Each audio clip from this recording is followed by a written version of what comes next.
Tonight we celebrate the new Tomorrowland at Walt Disney World in Florida with a television special that's out of this world. Hello, I'm Michael Eisner, head of the Walt Disney Company. In a top-secret military installation somewhere in the United States, there are those who believe that the government is hiding the remains of an alien spacecraft that mysteriously crashed to Earth. With more and more scientific evidence of alien encounters and UFO sightings, the idea of creatures from another planet might not be as far-fetched as we once thought. In fact, one of you out there could have the next alien encounter. Enjoy tonight's special. I'm going to walk over and see if I can sneak a peek. Maybe not. Alien Encounters from New Tomorrowland is brought to you by Bounty. Outstanding absorbency and durability make Bounty the quilted quicker picker-upper. Scientific verification of extraterrestrial life forms routinely arriving on Earth. Top secret reports from ongoing military investigations. Compelling home videos of alien craft captured within the last few months. World figures who have gone public with their own extraterrestrial experiences. The shocking history of government misinformation programs designed to prevent widespread panic. And personal accounts of those who have been abducted and studied against their will. It's happened to me, it's happened to my sister, and I believe my mother. My son looks me straight in the eyes, and he says, "They took blood out of you, Mama." They don't ask permission, they take you. But it's such an incredible secret, nobody wants to believe it. There is valuable scientific data that would prove once and for all that planet Earth is being visited by a highly evolved intelligence that is not from this world. Wait a minute. I've had enough. Stop it. From beyond the boundaries of our perceptions, intelligent beings are beckoning mankind to join the galactic community. It's an invitation which is both wondrous and terrifying. This is the nature of alien encounters. Mankind has the unique ability to ignore the obvious, especially when the facts reveal a disturbing truth. We once believed the sun revolved around the earth. When Galileo demonstrated the reverse is true in 1634, he was charged with heresy and placed under house arrest for the last 8 years of his life. The charges were later dropped, 342 years later. Now, as we approach a new millennium, mankind is in the midst of the most profound event in history, actual contact with intelligent life from other planets. For nearly 50 years, officials have been documenting routine alien encounters here on Earth. And thousands of people have seen or experienced this alien presence. Yet many others still refuse to acknowledge the obvious evidence all around them. What is it like to be confronted by a creature whose intelligence and skill is far beyond the comprehension of mankind? Would it be enlightening? Would it be an exercise in terror? Or perhaps both? Here in the new Tomorrowland at the Walt Disney World Resort near Orlando, Florida, these concepts are brought to life as guests experience their own alien encounter, a sensory thriller from Disney and George Lucas. We'll give you a sneak preview later in the show. But first, we must prepare you for the future with some shocking insights from the recent past. Alien ships seem to arrive in waves. And if the last few years are any indication, planet Earth is experiencing a tsunami of sightings.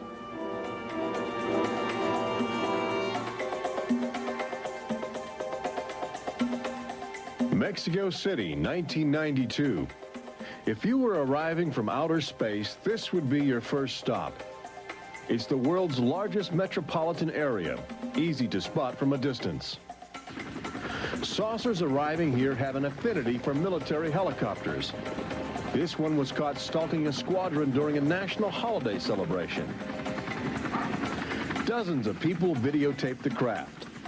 Millions more just stared in disbelief as it covered 200 square miles of territory in a matter of minutes. Canada, 1991. In a residential area just outside Ottawa, this alien ship was photographed landing in what appears to be a prearranged site. UFO investigators claim the structure of this craft reveals a technology previously undocumented. This sighting is known as the Guardian case, named after the pseudonym of the photographer who wishes to keep his identity secret to avoid harassment from local authorities uncomfortable with the notion of alien intruders. For the last few months of 1994 and lately in 1995, Gulf Breeze, Florida has been ground zero for alien encounters. Especially during the day, extraterrestrial craft have become common ornaments in the uneasy skies. Over those dunes right there. There she is, right there. Oh my God. Residents of Gulf Breeze routinely aim their home video cameras at the horizon. More often than not, they capture an astounding alien display. Oh, there it is. Right out there. Looks like an egg on top and an egg on bottom. You would think these alien sightings would be front page news. So why have they received almost no national attention? The answer is simple. For governments determined to maintain their authority, extraterrestrial contact is pure dynamite. There's beings from another planet. We don't know where they come from. We don't know what they're doing here. There's nothing we can do about it. Meet Captain Kevin Randall, retired Air Force intelligence officer, now a top investigator of alien encounters. Anytime a technologically superior civilization comes in contact with a technologically inferior civilization, the technologically inferior civilization ceases to exist. Not necessarily through conquest, not necessarily through invasion, but because the technology changes the underlying social structures of that civilization and it disintegrates. Those fears are reflected in a 1960 federally funded study by the Brookings Institution, which warned that public knowledge of alien life could cause civilization to collapse. So they began a policy of covering up and hiding the information, but they also began a policy of ridiculing, so that people who really see something are afraid to come forward. This isn't right to do the ridicule. I mean, a lot of people suffer. Retired Army officer Clifford Stone certainly suffered after he began private research into the UFO phenomena while still in the service. Well, I was given a lawful order while I was in the military to back off. I refused that lawful order. That resulted in me having to go to be psychoanalyzed, which kind of backfired on my command. But I was actually given a lawful order not to write to members of Congress without first getting it approved through my command, and not to talk to members of the media. Of course, I went out and violated all those directives simply because I felt they had no right, that I had a right. He also has determination. This collection of classified government documents represents years of determined effort by Stone to open the UFO files and offer fresh leads to investigators on the trail of the truth. It is not surprising that this book is making top military officials very uncomfortable. I think that some of the underlying concerns they have is the impact it will have on society as a whole if the information is ever released. But why have aliens chosen to visit our small blue planet, hidden on the distant fringes of an insignificant star cluster? Well, we invited them here. When we return, what is attracting alien visitors to planet Earth? Extraterrestrials take aim on America's military. A crashed saucer becomes a top-secret bombshell. The nation's capital becomes a cosmic crossroads. And later, how Disney Imagineers have designed a way to prepare humans for their inevitable alien encounter.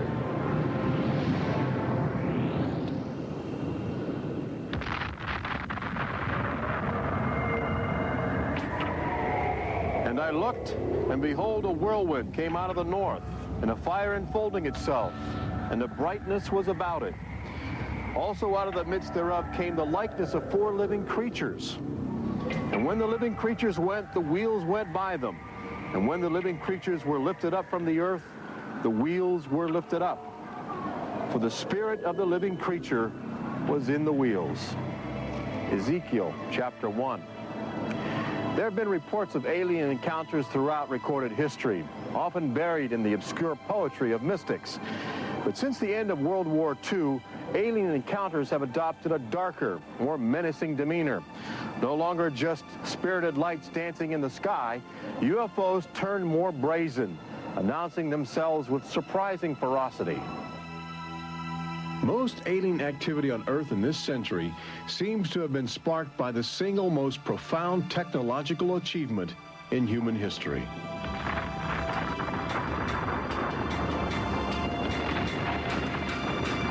The atomic bomb did more than blow away every conventional notion of combat. It also saddled mankind with the awesome responsibility of life and death for the entire planet. But what the world didn't know in 1945 was that the atomic bomb's brilliant burst of energy would also be mankind's cosmic calling card, announcing to the universe that a technological society had evolved on a small blue planet in the backwaters of the stars. So as the world celebrated the war's end in 1945, aliens who heard man's atomic trumpet were already charting their course towards Earth, responding to our open invitation. As early as 1947, the large alien ships began to arrive, navigated by living creatures. Their advanced physics allowed them to traverse the galaxy and pierce Earth's atmosphere with amazing speed. The U.S. military immediately went on the alert against the unknown menace. Sightings were perceived as threats to the security of an America still reeling from the edgy consciousness of war. And the sightings were taking place all across the country. I glanced up and there were 3 flying saucers in a V with what appeared to be a dome on the top with, I can't be sure, but I believe I saw the sun glinting off of, well, windows or observation portholes of sort. I think it was from outer space, but friendly. Army fighter planes are on patrol for flying saucers. Cameras installed to photograph them. Portland, Oregon, the area from which came the first weird reports. This flying saucer patrol shows how the Air Forces, while not putting too much stock in the mysterious things in the sky, are investigating. The control tower's in touch and on the watch. So are a whole lot of people these days. They're seeing flying saucers everywhere. Flocks of fantastic discs flying through the air. But the military finally had to admit that something was happening that they didn't understand, offering their first and only public statement on the UFO phenomenon. The recent sightings are in no way connected with any secret development by any agency of the United States. They weren't always called flying saucers. Some reports claim they resembled other household objects. The public was fascinated and anxious to make contact.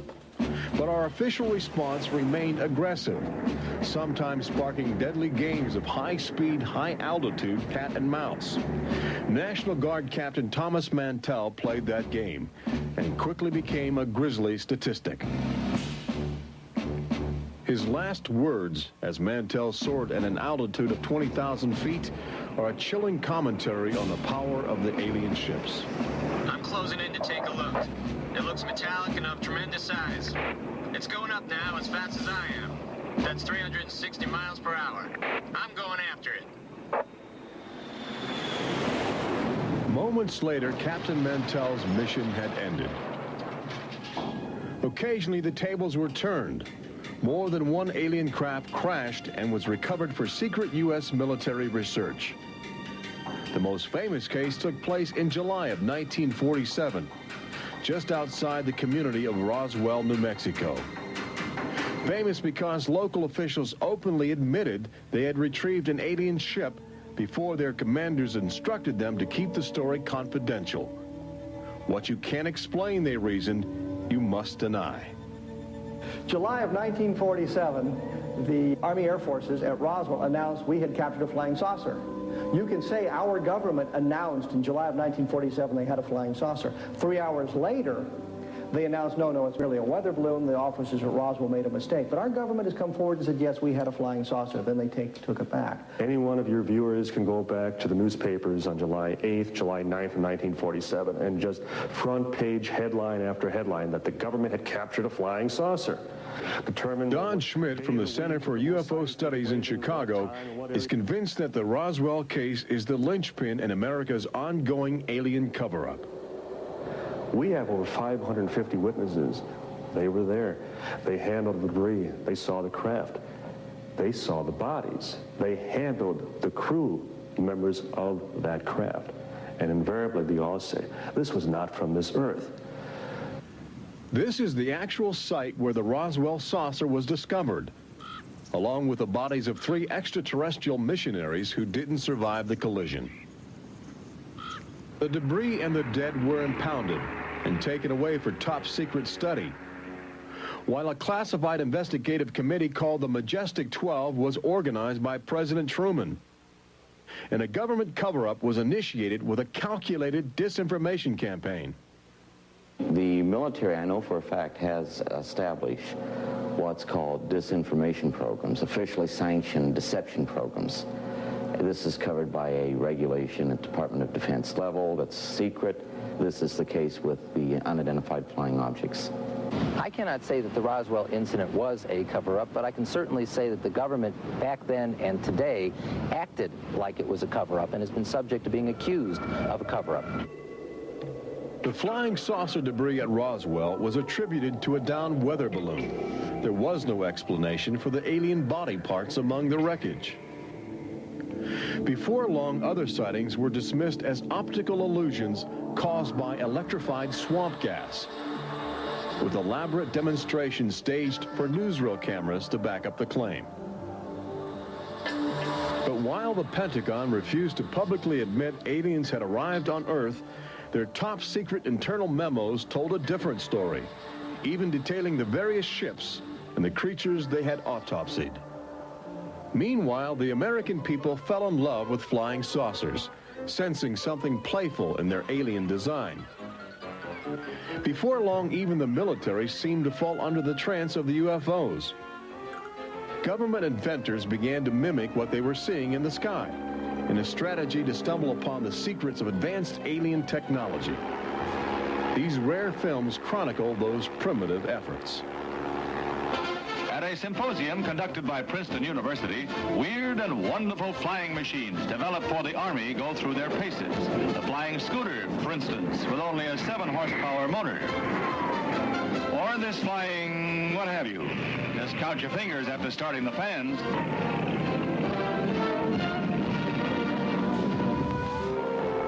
The naive attempts to copy the saucers began to look foolish, especially in July of 1952, when real alien ships were routinely buzzing over Washington, D.C., leading fighter pilots on frustrated chases lasting as long as 6 hours.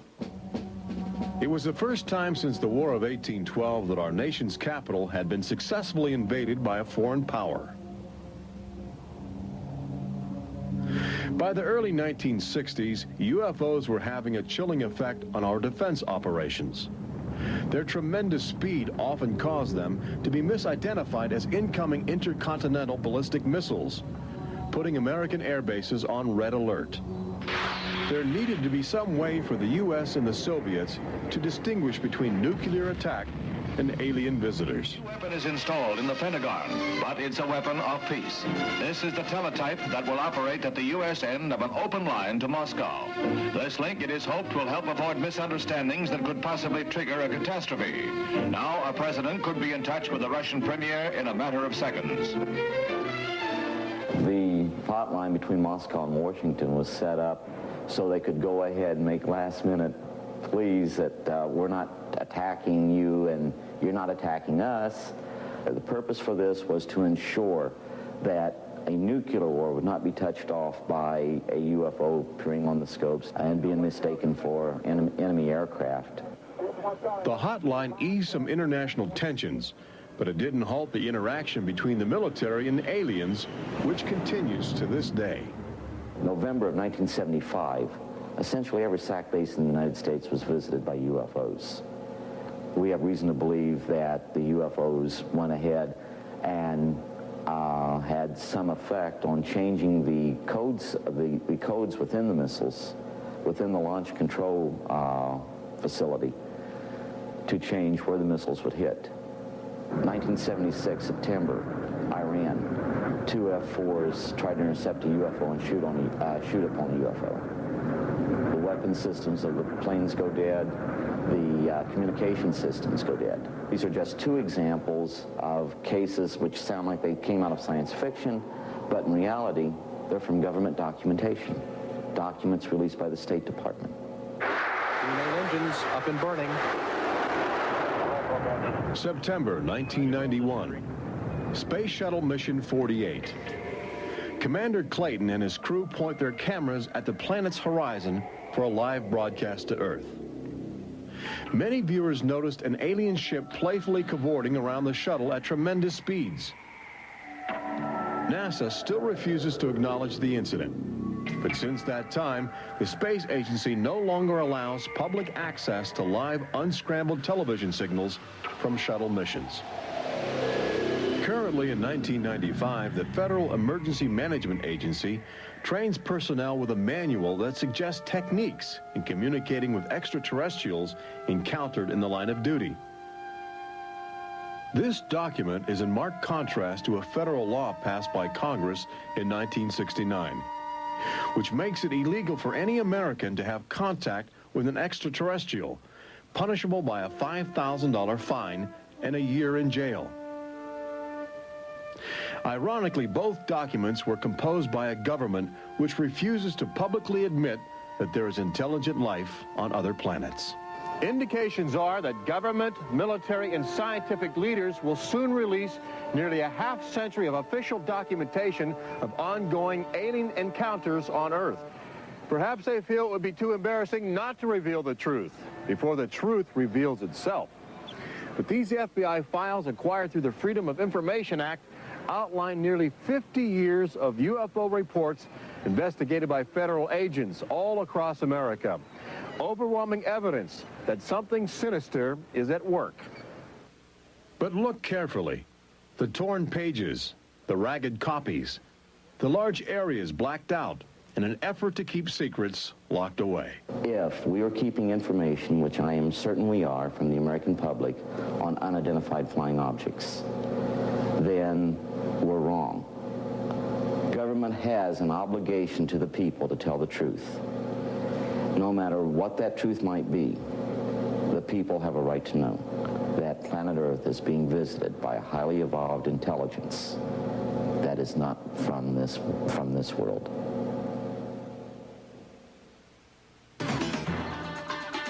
When we return, meet the people who have already experienced disturbing contact with creatures from another world. They don't ask permission, they take you. See how government is monitoring mutant life forms which have already staked their claim on planet Earth.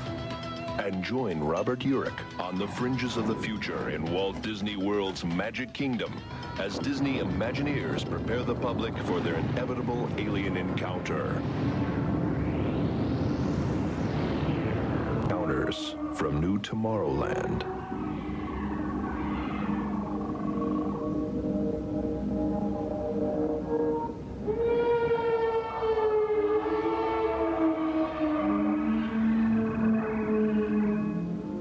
The fact is, everyone encounters alien life forms each day. We've just become accustomed to ignoring the evidence. We expect the first visitors from outer space to arrive in flying saucers. But there are new scientific suggestions that the microbiotic organisms, which routinely invade human bodies in the form of viral disease, may have extraterrestrial connections. These minute alien life forms may very well be the advanced invasion force, leading the way to test Earth's environment for more complex and determined creatures.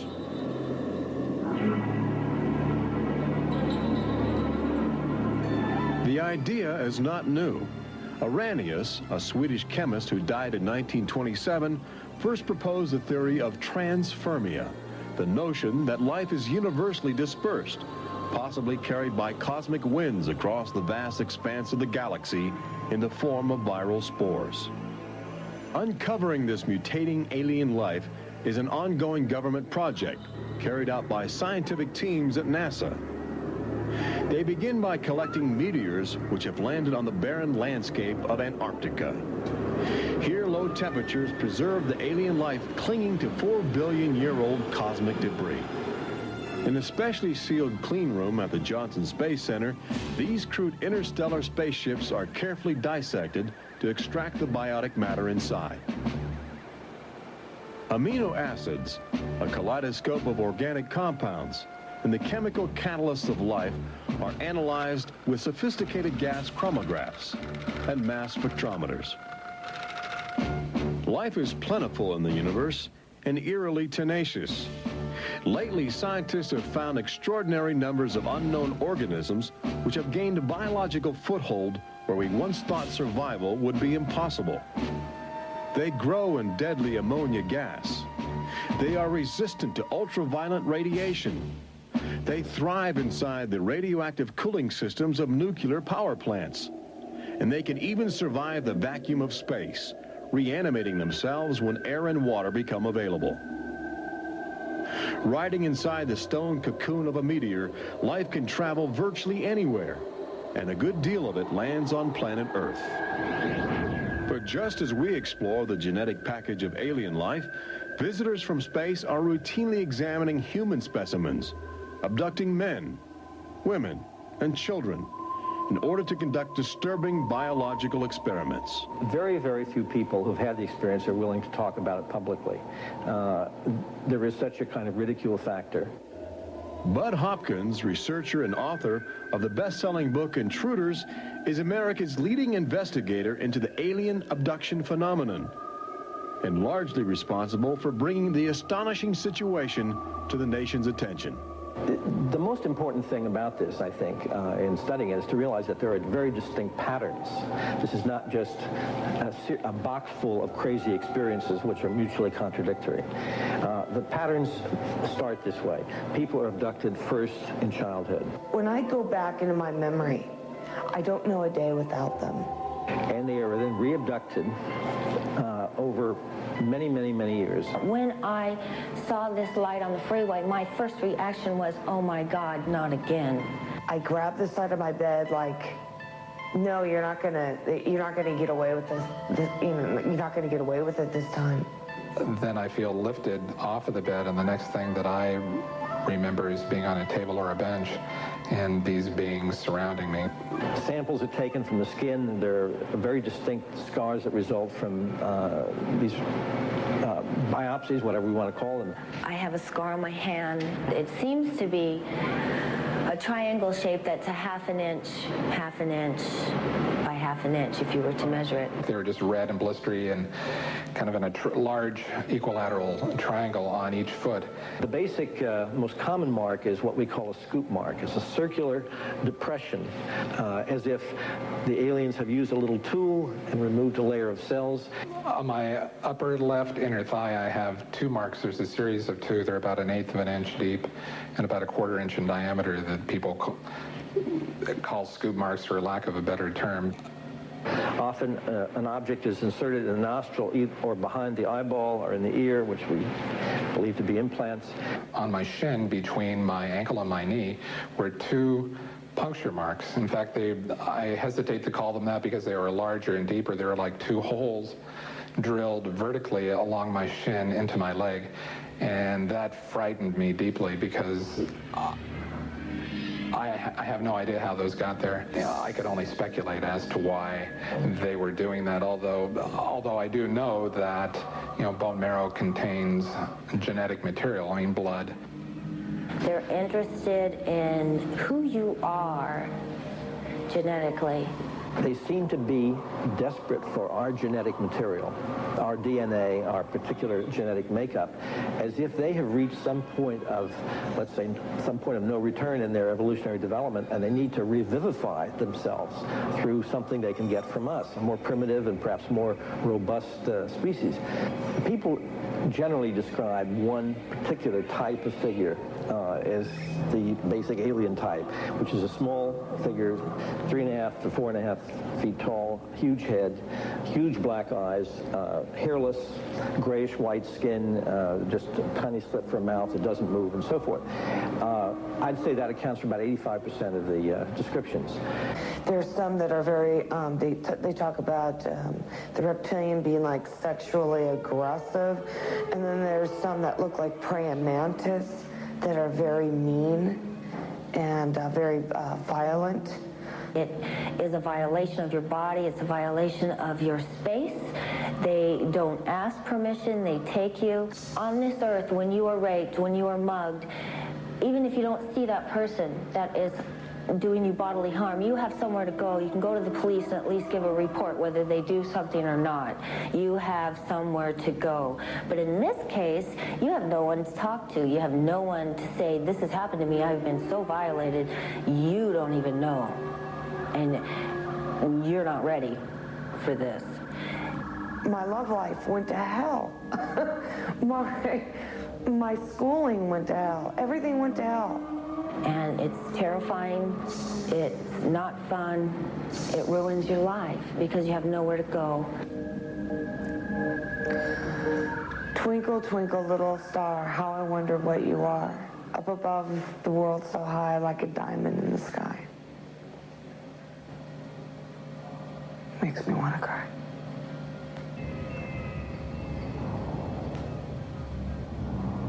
Part of the trauma involved in this is our government telling us that these objects don't exist. And I seem, and other members of my family, and other people seem to have these experiences. It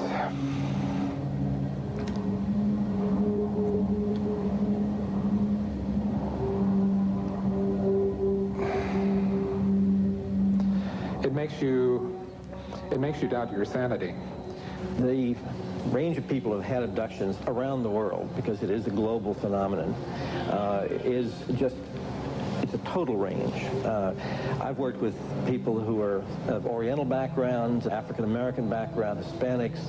I've worked with one NASA scientist, a research scientist, who is an abductee, a police lieutenant from the South, doctors, lawyers. I mean, I've had, incidentally, 7 psychiatrists come to me because of their own personal abduction experiences.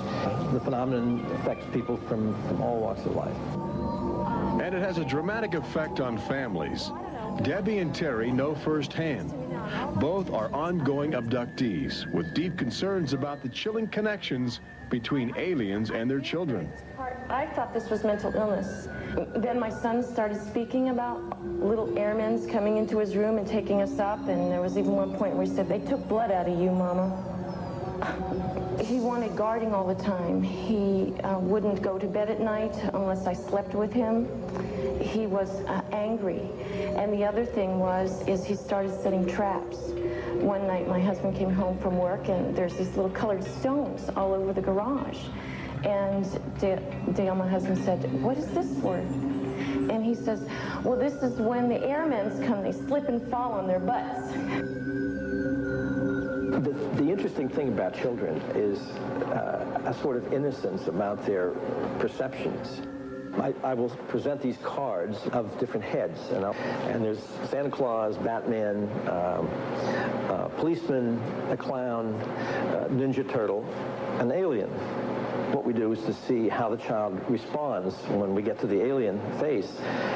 And it can be extremely moving, because I've seen children just collapse when they see the drawing of the alien, crying, hugging their fathers or their mothers in terror. Well, she was 4 years old, and she was past bedwetting and all of that behavior. She was beyond that, and she'd never wet her bed. And when we moved to Banning, she started having nightmares every night and wetting her bed. And a couple of weeks ago, she had a bunch of scratches on her face, and she didn't have them when she went to bed. I said, what happened? And it was funny. The only thing I could get out of her was that she asked me, do aliens hurt you? And I went, what? And a woman told me, for instance, that her little girl, when she was first able to talk, would tell her about these nightmares of what she called the bugs coming in the room. And they were big bugs with big eyes. And again, there were some physical marks, all the surrounding evidence suggesting abductions. At one point, the mother, a few years later, was getting out of the car with her daughter at a shopping mall, and the Goodyear blimp was coming over. And the little child said, Mommy, look, don't you remember when you and I were up in that thing with the bugs? The last time I had a session, in that session I actually saw Lexi being escorted by two small grays. And it was very upsetting to me. I could not handle the fact that my daughter was being subjected to something that I had no control over. And when I think you have no control over something, that you're so helpless, it's like your child's drowning or something, and you can't save them. I feel like I'm going to go crazy because there isn't anything I could do for my son. I know. One of the most interesting things, too, from a child's point of view, has to do with the fact that communication is telepathic. One little boy drew on some drawings he'd made for me of the aliens. He put on the side of the head, each alien head, a gigantic ear, just one. And his mother said, what's that? And he said, well, Mommy, I know they don't have ears, but I put that there because, you know, they can hear everything you're thinking. When we return, Robert Urich takes you to the new Tomorrowland in Walt Disney World's Magic Kingdom, where Disney Imagineers are creating extraterrestrial excitement, preparing the public for cosmic contact with a virtual alien encounter.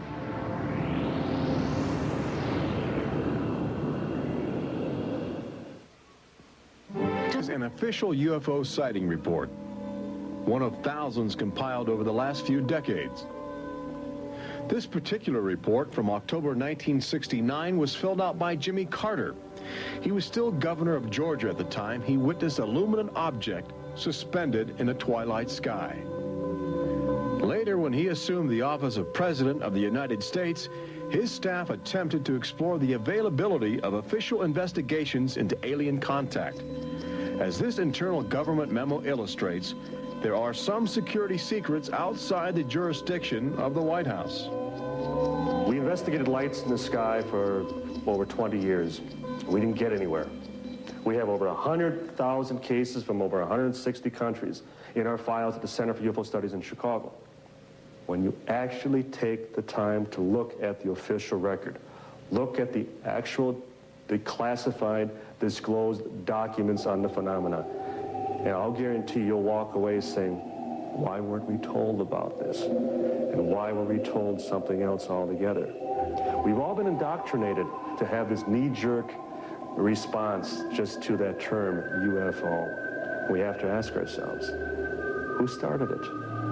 And isn't it about time we go out and find out for ourselves? Every year, NASA routinely propels about 24 astronauts into a low Earth orbit aboard the space shuttle, a loud, lumbering, somewhat primitive rocket ship.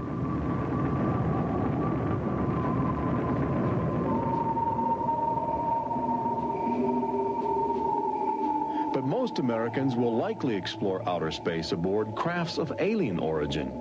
Statistics indicate a greater probability that you will experience extraterrestrial contact in the next 5 years than the chances that you will win a state lottery.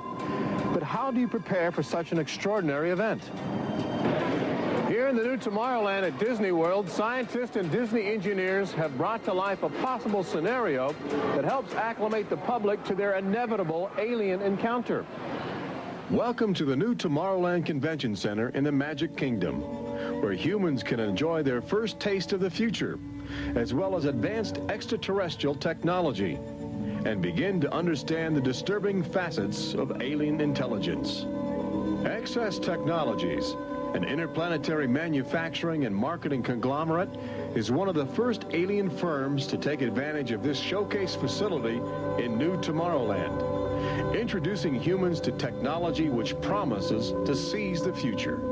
Today, guests are exploring the concept of teleportation, the ability to transmit solid matter or living creatures across the endless void of space. Inside this chamber, at the extraterrestrial alien encounter attraction, cosmic representatives will demonstrate the secrets of a brave new world. Utilizing the ominous device, two very different life forms will make contact via the teleportation process. Unfortunately, high technology can backfire if operated by careless hands. As the seat restraints lock into place and the power generators are activated by anxious extraterrestrials, these happy humans are about to discover a disturbing truth. When science fiction becomes science fact, the results could be terrifying.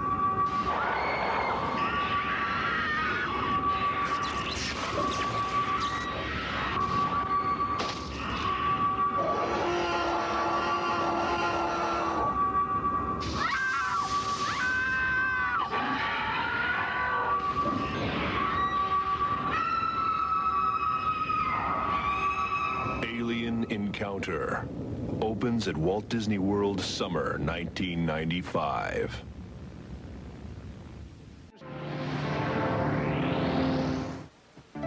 Planet Earth has always been a laboratory for alien life forms which can drop in from space or slowly mutate into bizarre fleshy organisms at our feet. Understanding the nature of these strange creatures from above and below is the greatest challenge of our age. We now know that our future, indeed the future of Earth itself, rests in the balance of the solid and the ethereal, of common sense and the irrational, in our relationship with alien life as grotesque as a fungus or as glorious as the heavens.